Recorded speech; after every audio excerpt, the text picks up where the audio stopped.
Yeah, thank you for introducing me and for inviting me to this very nice event. This is going to be a Quantum Foundations talk, where I want to try to understand what is really quantum in quantum states. I want to try to understand superposition features and to what extent I can explain them without ever having to use devices that can actually produce superpositions. For a little bit of context, the field in quantum information, and especially in foundation aspects, has a very long history of doing experiments in the spirit of this. You have some setup, it could be Bell experiment, communication experiment, kind of anything you like. And you say, can I explain the statistics of this experiment, so the results that come out of it, using an alternative theory than quantum mechanics? If I can, I can't tell the theories apart. If I cannot, I say the alternative model is out. The most famous example, of course, being local hidden variables versus quantum mechanics. This is not what I want to do. I want to try something slightly different. So the question I want to ask is, can I explain quantum theory itself, not its statistical predictions, but the actual operators in Hilbert space using alternative models? So the results of my classical models, which I will define in a bit, they are not going to be probability distributions. They are going to be things like density matrices or POVMs or quantum channels and other things that actually the actual protagonists of quantum mechanics. So to see whether this can come about, I'm going to be focusing this talk only on explaining quantum states. So I'm going to set out to find a model that I reasonably will argue can be called classical, that reproduces the actual density matrices you encounter in quantum mechanics to some extent. So the task is this: simulate quantum states without access to superposition devices. So let's try to put this into perspective, what is exactly meant by this. So here is some words I stuffed into a mouth of a stickman that you might hear from your average physicist, especially from a different community. Might hear that 0 plus 1 is not a classical state because it's a superposition of 0 and 1. And of course, that's fine. Usually we don't have a quarrel with this, but you make the very humble observation that this only is a superposition with respect to your computational basis. If you change your perspective, then this is no longer a superposition. If I go to the sigma x eigenbasis, then this has no superposition features. The idea that you can have a privileged basis is quite common, also motivated in many physical systems. So this special basis is simply the thing we call the computational basis, and a lot of work, especially following the resource theory of coherence, was spent on trying to quantify how much superposition do I have with respect to my favorite basis. I want to try to go a bit more foundational in that aspect, so I want to look for more absolute notions of superposition that do not depend on the perspective from which I view my system.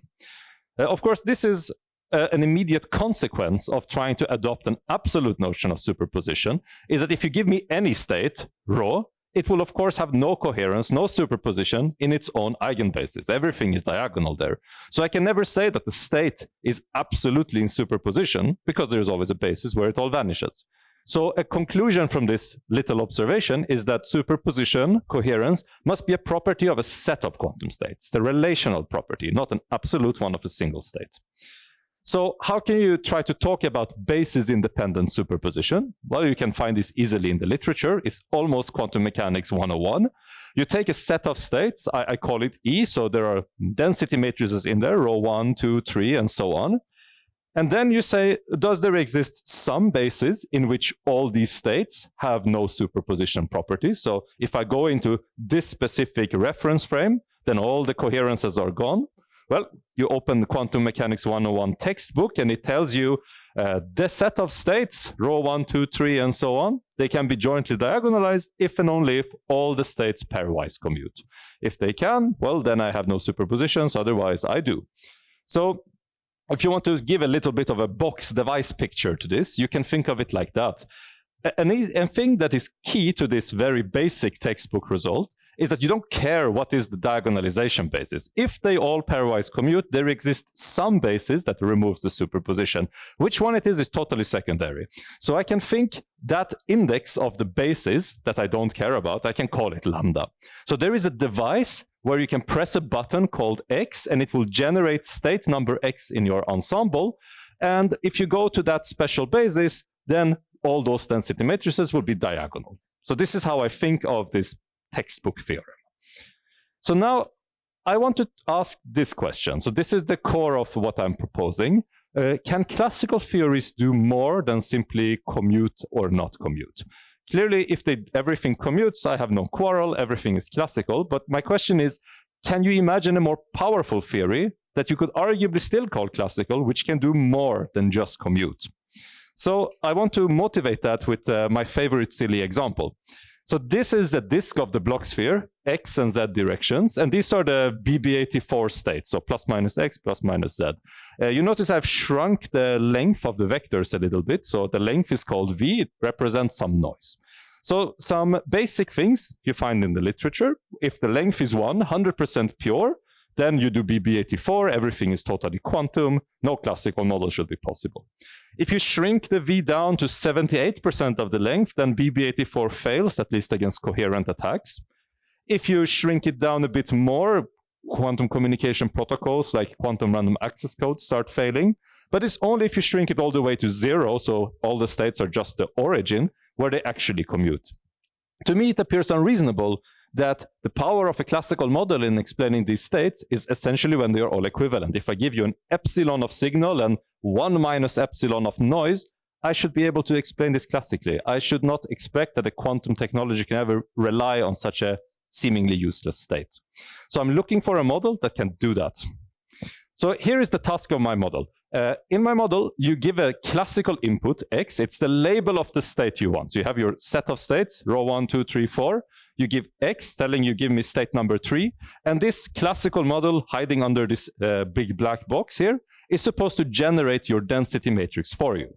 This is what I'm setting out to do. The question is if it's possible. So my model looks like this. So what happens is the model is arguing that classicality is imposed on the level of devices, not on the level of Hilbert space abstractions. So you go into the device and you find box number 1. This is a state preparation device with a big sticker on it called classical.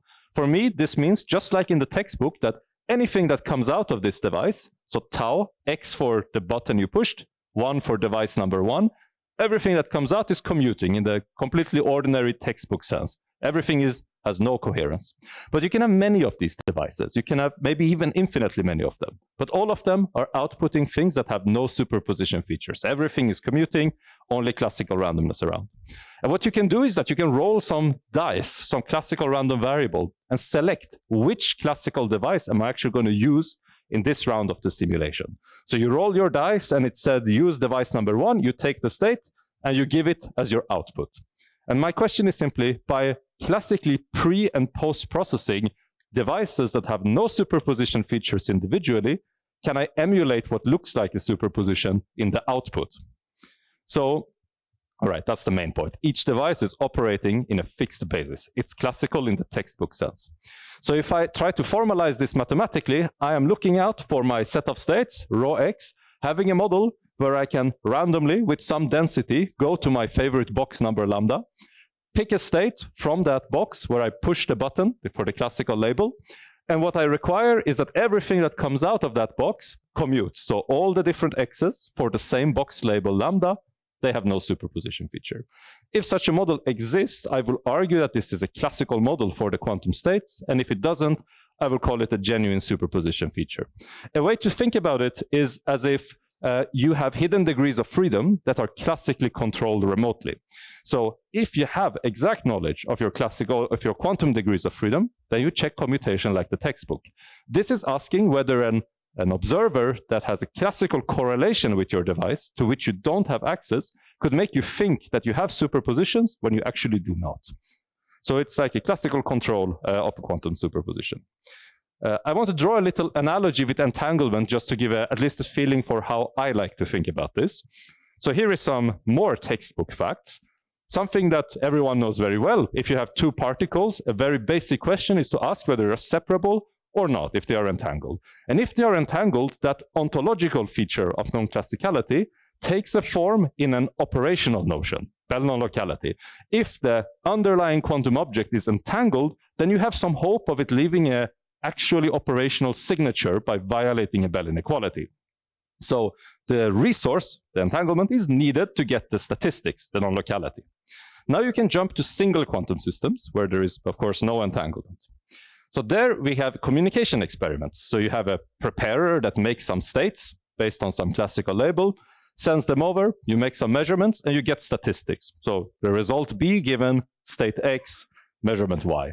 And similarly, for 20 years, there have been papers looking into whether these statistics admit classical models. Of course, they sometimes don't. But you could ask the question, well, if entanglement propels Bell non-locality, what is it really that propels the non-classical statistics in all these experiments? To my knowledge, this has not been answered in the literature.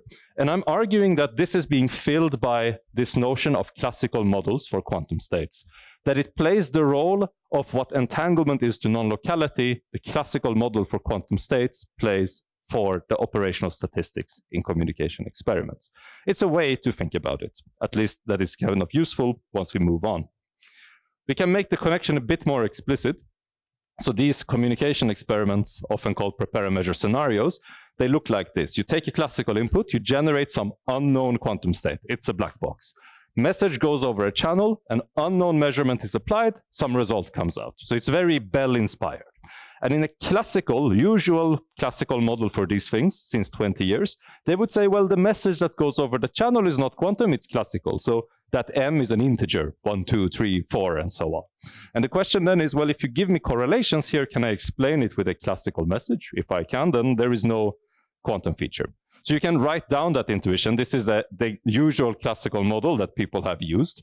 So they would say, well, you have to take your X and some shared random feature, the hidden variable analog, and decide your message. You send the message over the channel, receiver receives it, takes his input Y, and that hidden variable feature, and produces his outcome. If you can do it, then you have a classical model. So this is a counterpart of a local hidden variable model, but for communication experiments. And now you can see how the notion of having a classical model, not for the statistics, but for the actual states that comes out here, plays the role of separability in Bell non-locality. So the picture becomes like this. So here Alice wants to generate the state rho x. So this is basically Alice's preparation box here. And then internally she has the classical model I showed you. It has lots of devices. They're all classical commuting in the sense. And it has some randomness. And that randomness can come from outside the device, just like a local hidden variable can be distributed to your device.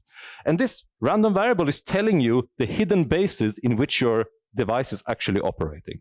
So when you say, well, oh, this time the hidden basis is 1. So I go to device 1, produce all my states, send them over the channel to Bob, but he can also have knowledge of this hidden basis. So he knows that he should measure in that part where everything is diagonal in this special basis.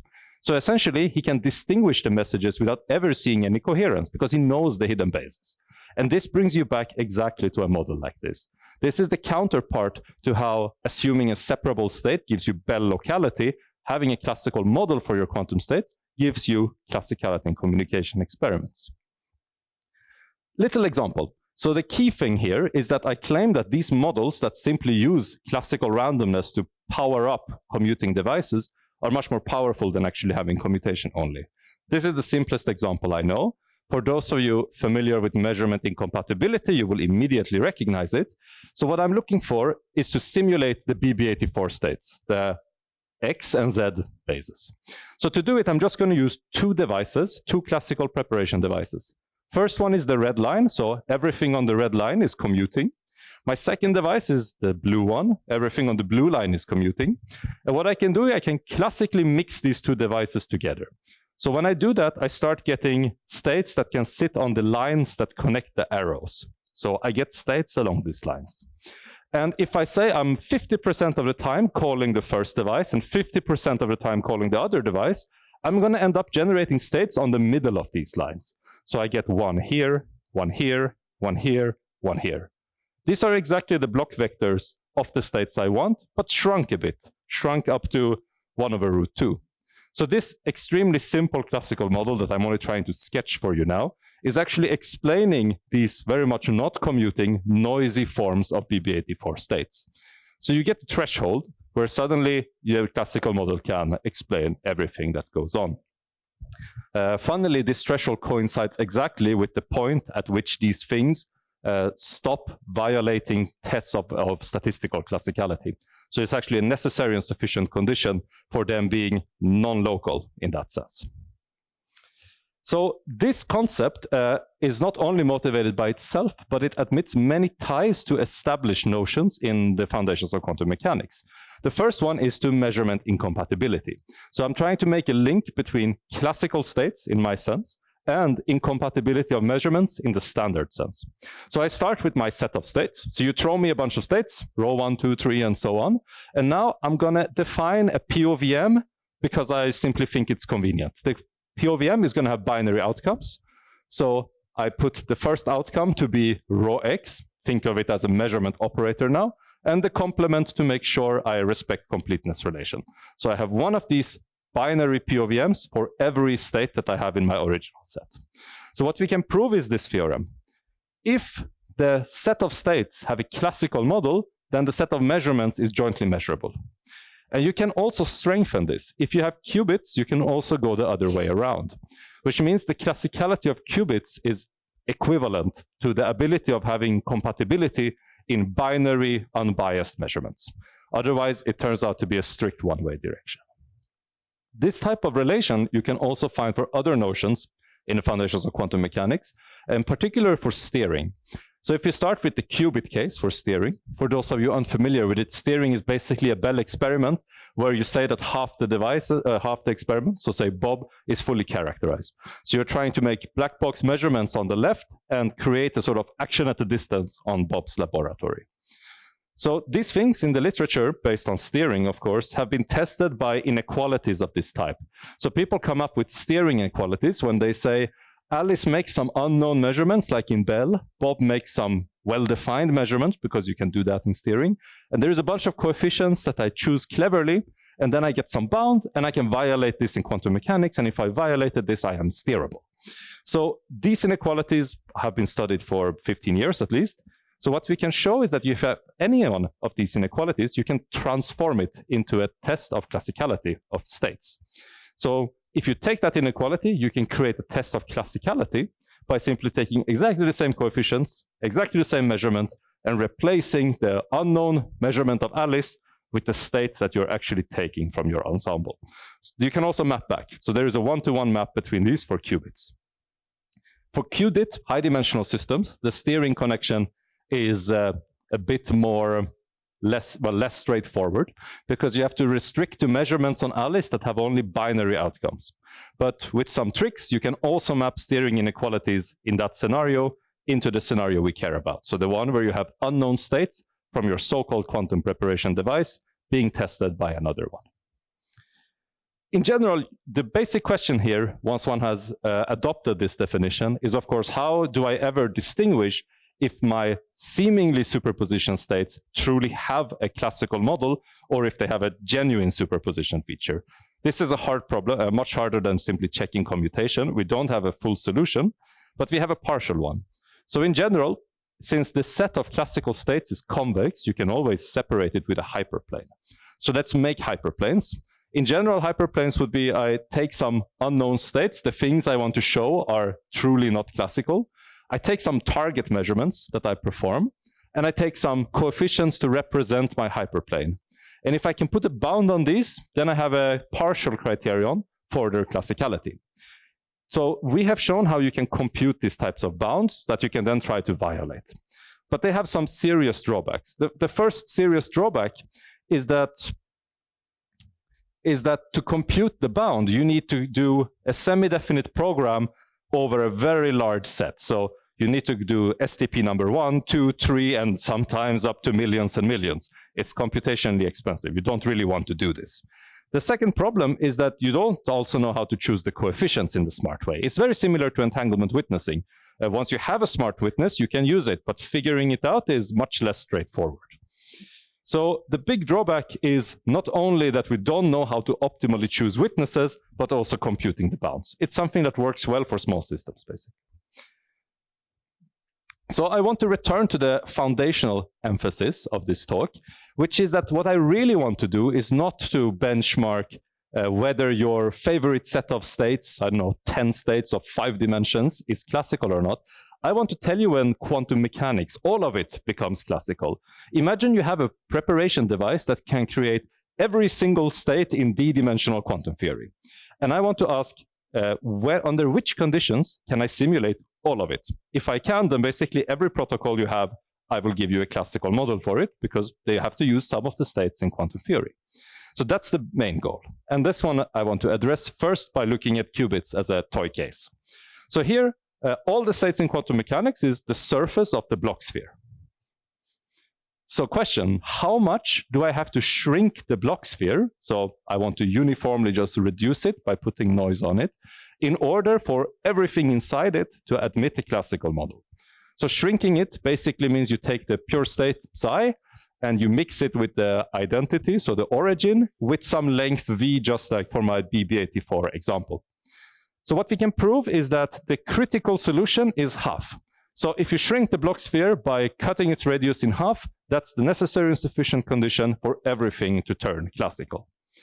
This is a toy problem because the real goal is what happens in d dimensions. In high-dimensional quantum information, there's been a lot of excitement around it, even since 20 years, but recently there have been technologies that can actually realize those type of systems.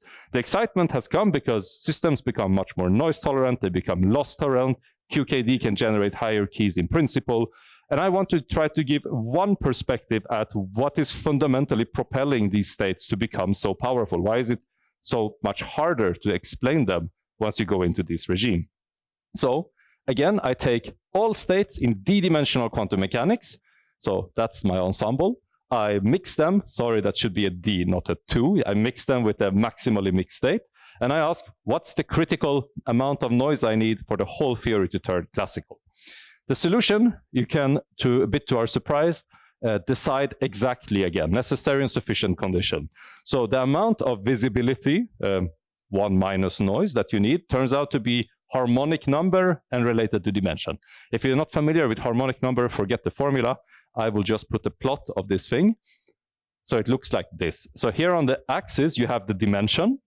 And here you have the visibility for the necessary and sufficient condition for visibility to admit a classical model. So at dimension 2, start at a half, as I showed before. But then the visibility goes down, scales as log d over d. What this thing is telling you is that if you want a fully classical model for every single state in quantum mechanics, it's becoming really expensive. For large systems, essentially, you will have to have it completely dominated by noise. So in a way to say it is that this is one way to think of why high-dimensional systems are so expensive, because they are ontologically extremely robust to noise. I will give a little outlook to what we're trying to go with this. For us, this has been a sort of a seed of a little foundations program where we try to understand what's truly classical and what's truly quantum about the actual density matrices or POVMs and things like that in quantum mechanics, as opposed to probabilities. So our goal, which we are collaborating with the group of Dagmar Brus in Düsseldorf, is to give a general method to tell you whether something, some set of states admit a classical model or not. So the thing that we weren't really able to compute here. These type of ideas, the absolute notions of superpositions brought into quantum objects, we are extending that to things like measurements, channels, and ultimately entanglement. This is ongoing ambitions that we have. But the end goal of this, at least for me right now, is to answer this question here. What I showed you in this plot was to say, how much do I have to sort of degrade, noise up quantum mechanics for it to turn classical? I want to answer the opposite question, for which I have no idea so far. How extreme must the classical theory be to explain all of quantum mechanics without any noise? So for example, I want all states on the Bloch sphere up to like an epsilon imprecision in the radius. And I want to ask, how many hidden degrees of freedom do you have to believe in as a classical physicist to say that actually you don't need superposition at all? I explain all of quantum theory in one go. It's like how when spin was discovered, it was a hidden degree of freedom. And once you have it, you have a new model. I want to see how many of these degrees of freedom do you have to believe in to never have to think about superposition physics. Thank you very much.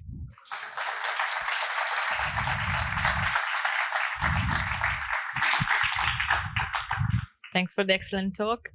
Do we have any questions? Thank you very much for the very nice talk. I found it quite fascinating. but I'm not completely comfortable with your use of the term classical, because of course, if you have a single of that devices, okay, but you must use some of them, and they are not globally classical. It's more notion of locally classical in this sense, right? So what do you have to say about this? So I fully agree with your point, right? This is a key point. Classicality, for me, is a property of devices, right? Not of the theory. So it's really a question of what can devices do as opposed to what theories can do. So what I have to say is really that it's a distinction. You have to either accept it or reject it.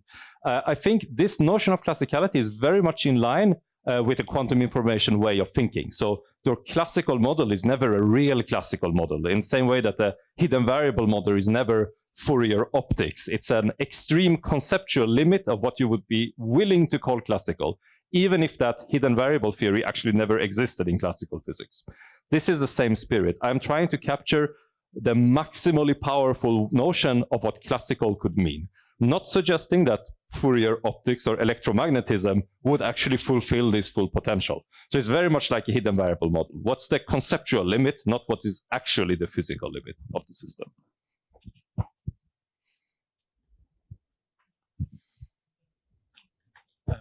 Thanks for a very nice talk. I have two short questions. So first, can you comment about the relation of your notion of non-classicality and Speken's non-contextuality? Is it the case that maybe if you are classical, then you have like non-contextual model in the sense of Speken's? Maybe. So that's a nice question. Unfortunately, I don't know the answer, but I can tell you what I strongly suspect. So I go back to my silly example. This one.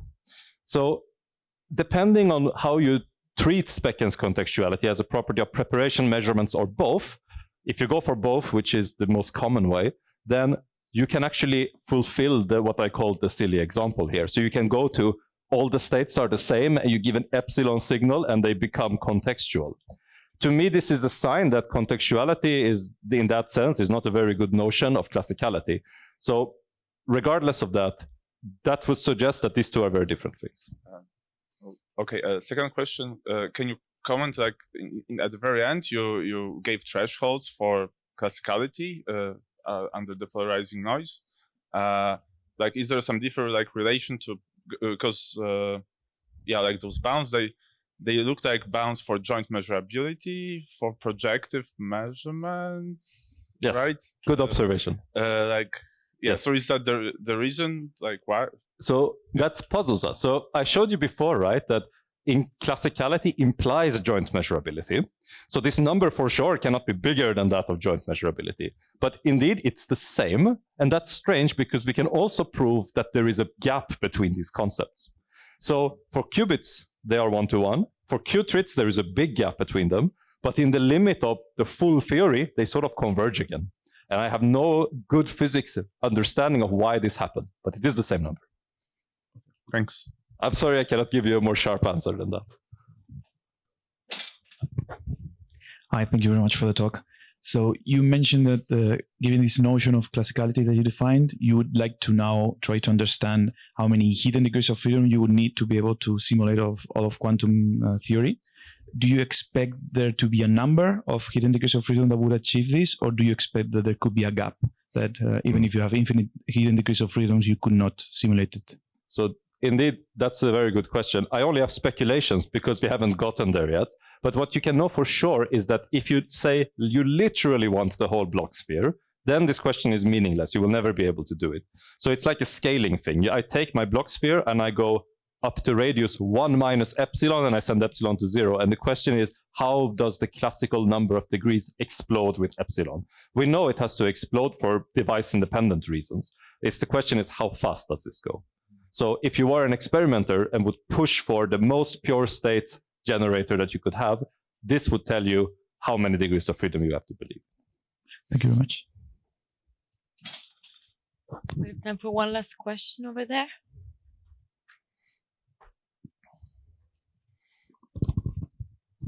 I have two questions. I mean, the first one is very related to what he asked about, like non-contextual ontological models. And so if you take the framework of GPTs, you can say that a theory is like classical in the sense that it has a non-contextual ontological model if you can embed the state space and the effect space into a simplex. And this kind of reminds me of this thing you said about shrinking until but then I was confused because it feels like you're doing this only on the state space, but not on the effect space at the same time, right? So you're defining a notion of classicality that is only for states, but you're not considering the measurements at the same time. You're completely right, yes. So, and my second question, maybe I'll just say both. The second question is, you say you suspect that if you take your classical model to be too extreme, you can reach closer and closer to get full quantum theory. So does that mean that your definition of classical model intrinsically violates some assumption of Bell's theorem or some assumption of non-contextuality no-go theorems? Right, yeah, so maybe I start with the second one. Okay. So the second one is that the classical models I put forward now, they assume that the classicality happens on the same degrees of freedom as the quantumness. So my classical models have the same dimension, same complexity. So in order for me to be able to explain all of quantum mechanics, I need classical models that are allowed to have all these extra hidden dimensions. That is why you don't see them in the results here. Is that an answer to your question? Sorry. I don't understand because, I don't know, like in Bell's theorem, it doesn't matter how many degrees of freedom the hidden variable has. Like it can have as many, the cardinality can be as big as you want, but you still cannot reproduce the operational predictions of quantum theory. So yes, it's true. Here, that feature is not present. I don't think it's possible to have it present. The dimensionality, if you have a classical theory with infinitely many degrees of freedom, you will always be able to explain anything you see in quantum mechanics. This is what I think has to happen. So that means that you're violating some of the assumptions of Bell's theorem? Like no, there is no Bell theorem here, and it's because of this. What the results I derive, they are all about Hilbert space formalism of quantum mechanics, not about probabilities. If I go and try to look at probabilities, my classical models, just like separability, become only necessary conditions. So this distinction would go away. But since I only care about objects in Hilbert space, I have different prerequisites for being able to simulate them. So if you have one classical model, sorry, maybe you can continue this later. I don't know how we're in time. I mean, okay, if you have one classical model, like for a state, let's say you take a set of states, a state that violates Bell inequalities, and then a set of measurements that together with this state violate Bell inequalities. If you take your classical model for this state and you compose it with your classical model for these measurements, you're not going to get the probability distribution that you expect from quantum theory. So the classical models I have, they're only defined for single systems. So the Bell non-locality, right, stems from a notion of bipartition that doesn't exist here, and it's only because entanglement is down the line for us. We want to give classical models for entanglement too. So the thing I showed you is not sophisticated yet enough to answer your question. But I can ask the same question about prepare like non-contextuality no-go theorems in prepare and measure scenarios then. Like with a single system, and then you take a state and a measurement that violates some non-contextuality inequalities. You're saying that if I take the classical model for the preparation and the classical model for the measurement, you're not going to get the probability distribution they expect from quantum theory, because then this would violate a non-contextuality. Yes, this is true, and it's because non-contextuality and this type of classicality are very different notions of classicality, right? It's the same word used in two different ways. So as Michal was asking, I don't believe contextuality is related to this notion of classicality because of how it's defined. I feel I have overstepped my time. I would be very happy to answer your question later on. Thank you very much once again. Thank you.